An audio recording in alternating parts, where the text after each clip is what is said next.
What's up, Totem Pole Nation? This is Lambo and Matt's World of Sports. Lambo is out today, so we're doing this one solo. This is the South Carolina recruiting class. This is the next installment of, we've been doing this for over a month at this point, every Wednesday. We've got some recruiting videos for you. This installment, like I said, is South Carolina. As always, like, comment, subscribe. We appreciate all the support. If you want some merch, we've got the link scrolling in the ticker below. You can go to that website, Sideline Sports Network. Thank you, as always, for the platform. And if you want to hit the boys up on social media, we've got our Twitter or X names and Instagrams scrolling at the bottom as well. Let's get into South Carolina.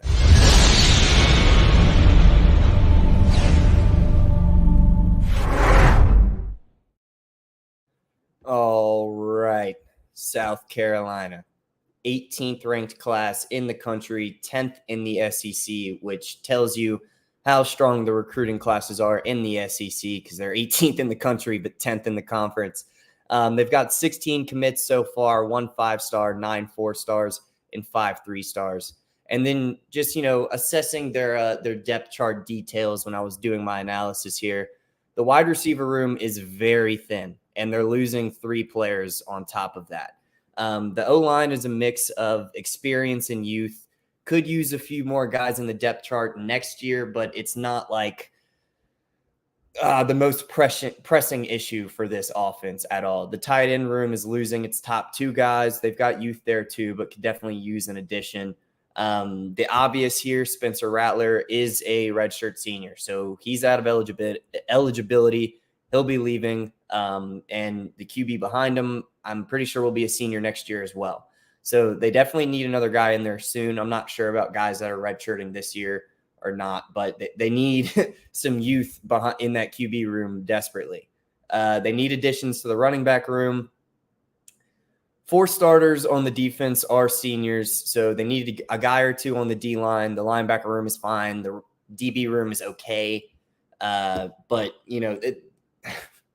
I'm not trying to be negative here, but the amount of issues we've seen on this team as a whole, it wouldn't hurt to add some talent at damn near every position. Starting off with their top commits, we're going to go with an edge rusher from Washington, D.C. His name is Dylan Stewart from Friendship Collegiate Academy. Like I said, in D.C., he's a 5-star edge, 6'5", 235, the 19th ranked player nationally, 3rd ranked edge, and the number 1 player out of DC. He had 16 sacks last season. He's great rushing the ball. He's great in coverage.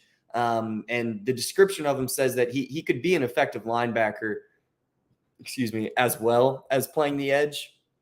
I mean, 6'5", 235. I would hate to have that linebacker dropping back in coverage in the middle of the field. That would be hell. But yeah, super fast off the edge, great in coverage. This is a great addition to this defense. This isn't a specific thing on South Carolina. If you're in the SEC, you need a top-level defense.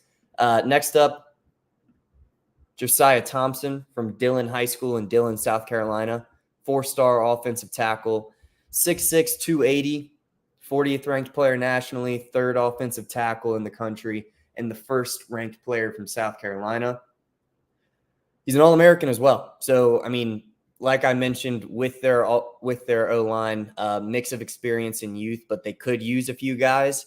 This is the type of guy I'm talking about. A 4-star that is huge, already an All-American. He can make some immediate impacts if needed. And if not, it's just great depth to have.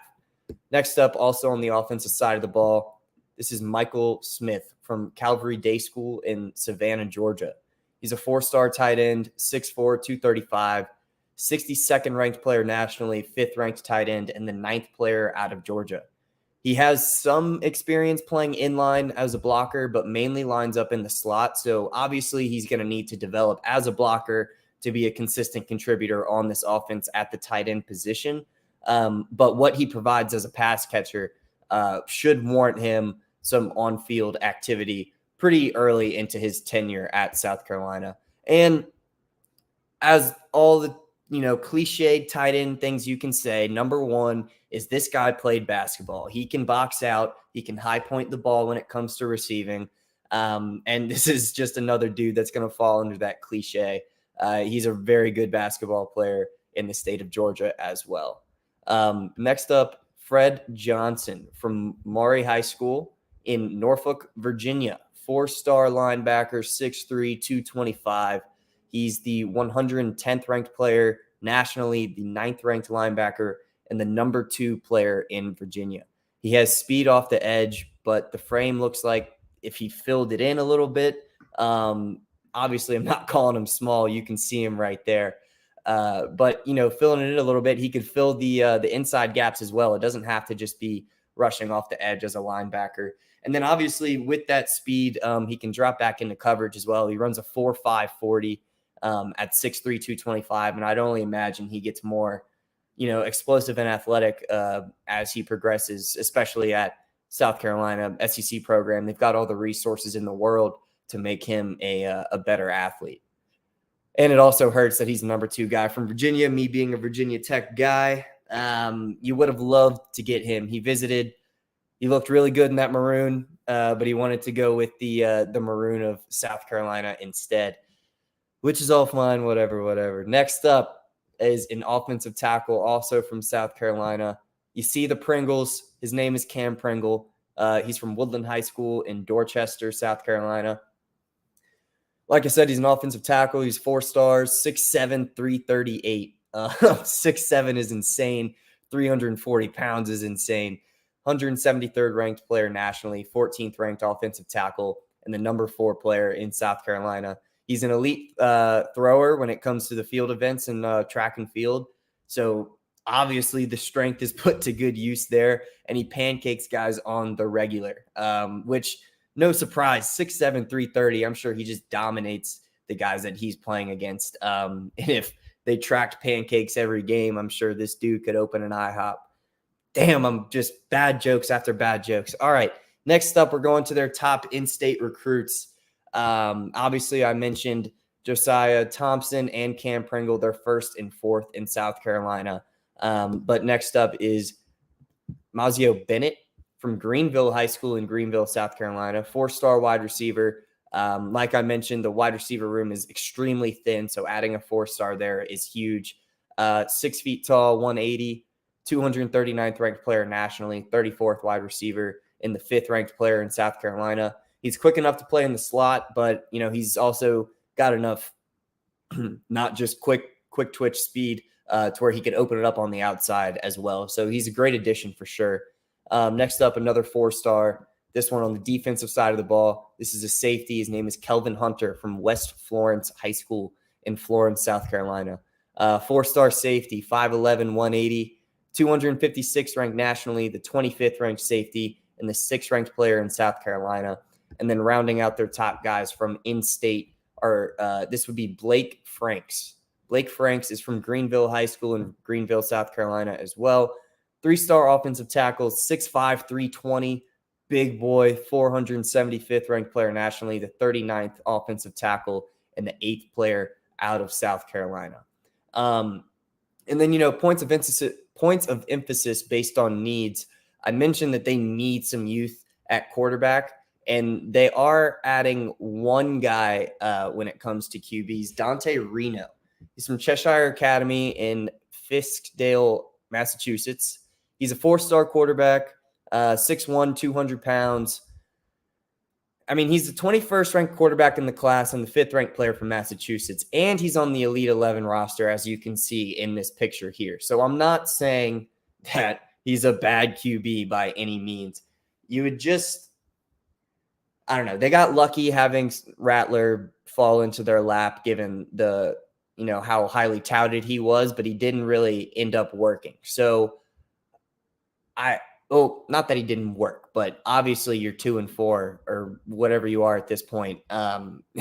It's not working well. So, getting a gamer at the QB spot is huge. And this guy being on the Elite 11 roster is massive, he didn't win it or anything, but he's still one of, in somebody's eyes, at least one of the 11 best guys in the country when it comes to quarterback, regardless of this 21st ranking. So we'll have to see how it plays out. Who knows if he, plays in his first couple years, or if he also waits until he's a junior or senior like this guy that's going to be filling in for Rattler next year.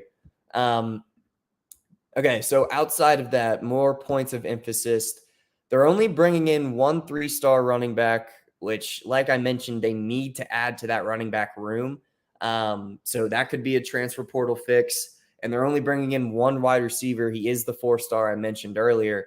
That one's also going to need to be a transfer portal fix. They just got too many open spots. You can go and look up, like, this is public information. You can go look up every college team's depth chart you want, and the top dudes, the top programs have a lot of depth at the skill positions. They've got guys down the line at the X, the Y, in the slot. They've got dudes everywhere.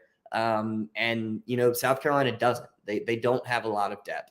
So only adding one freshman wide receiver doesn't seem like the best move for me. And obviously, we haven't reached signing day yet, so that could change very easily. I'm not going to say that they're screwed, but as of right now, offensively, they're screwed. They need a little bit more when it comes to skill positions. And I know I just emphasized wide receiver, but running back is a much more pressing issue, I feel like. And they're only bringing in 1 3-star. So, I mean, he's still a D1 level athlete. I'm not saying he can't pop off. Stars don't mean everything, but they're going to need to add some talent to that room for sure. Like I mentioned, the tight end room is losing its top 2 guys, and they're adding a top caliber tight end. So that's a great addition. They're adding 2 4-star offensive tackles and a highly rated 3. And when I say highly rated 3, I just mean he's on that threshold of 3 and 4-star. It wouldn't be surprising to see his composite rating or his just overall rating take a jump as the high school football season is winding down, coming to its end. And then, as I mentioned, the DB room didn't have to be a super point of emphasis, but it definitely needed some help. And with that, they're adding 1 4-star DB and 3 3-stars, a couple of them being those highly ranked, like I just mentioned with the tackles, and then one of them just being, like a mid-level 3-star, which is fine. But, for what South Carolina wants to do, what I think the blueprint was when they brought Baby Beamer in, it wasn't to be going 2-5 or 3-5, whatever they are at this point, with what should be a very good roster. I mean, we've seen them be competitive in games and it just falls apart. And, Georgia's not like a game that you can point out and be like, oh, South Carolina definitely should have won this game or whatever. But we've seen them be competitive against teams like Georgia, which is obviously, when it comes to college football playoff ranking, they're the number 2 team right now. And then in AP top 25s, they're number 1. So if you can be competitive with those schools, you obviously have the talent to be competitive in the SEC as a whole. And it's discouraging seeing Shane not coach the team up to that level, especially with what his name carries and me being a Virginia Tech guy. I wanted Shane Beamer here in Blacksburg. I hated it when he left for South Carolina. And it's discouraging seeing the way it's turning. So this is a good recruiting class. The issue is they're still 10th in the East or in the SEC. So I feel like to see substantial progress, you're definitely going to need to, get the ranking up within the SEC. You can be 16th in the country or 18th in the country, and that's awesome. A top 20 recruiting class is sweet. But when 9 of those 17 teams in front of you are in your conference, you're not going to see too much progress, especially playing, obviously, a very tough SEC schedule every year. So these teams are getting better than you. They're already better than you. I don't want to get too negative on it, but I was expecting a lot more out of South Carolina, and they just haven't given it to me. So hopefully Shane can make some stuff shake when it comes to the transfer portal. And then by the time signing day rolls around, he can add a few more skill position guys to help this offense in the future. Because, like I said, they're losing some guys on offense, and they're very thin already on offense. They've got some work to do. I'm with you, South Carolina fans. I'm with you. I like Beamer. So not that I cheer for you or anything, but I show my support. Let's just step it up a little bit. That's all I've got for South Carolina today. Sideline Sports Network, thank you as always for the platform. Thank you guys for watching. Link in the ticker down below if you want some merch. Like, comment, subscribe, all that fun stuff. Let me know who your favorite recruit was. Let me know if I was missing anybody. Definitely not perfect when it comes to these things. If I got an evaluation wrong and you think this guy's better at something else than what I described him as. Let me know. Let me know. Let me know. Thank you. As always, I'll be getting into Lambo and I's top 5 teams in the NFL in the next, I'd say 10-ish minutes. So if you want to stick around for that, feel free. If you want to come back and watch the video whenever you want, feel free. First time seeing us, hit the subscribe. If you've seen us multiple times, I don't know what else you're doing. Hit the subscribe. All right. Thanks, guys. Have a good night. Be safe.